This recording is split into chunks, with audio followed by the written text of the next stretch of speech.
জানেন তো, আমার খুব ভালো লাগে যখন একটা মেয়ে নিজের উপার্জনের টাকা দিয়ে একটা ফ্ল্যাট বা বাড়ি কেনে, সেখানে বসবাস করা শুরু করে, নিজের মতন সেটাকে গুছিয়ে নিজের মতন করে প্রাণের মতন সাজিয়ে নিতে পারে।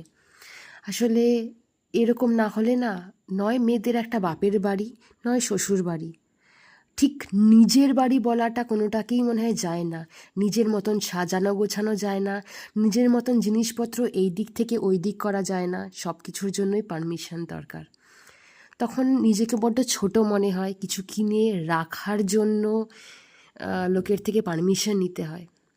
যাই হোক, এটা একটা ছোট্ট আমার মনের কথা ছিল, তাই আপনাদের সাথে শেয়ার করলাম।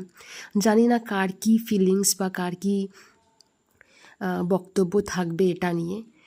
আমি সিম্পল এই কথাটা আমার মনে হলো তাই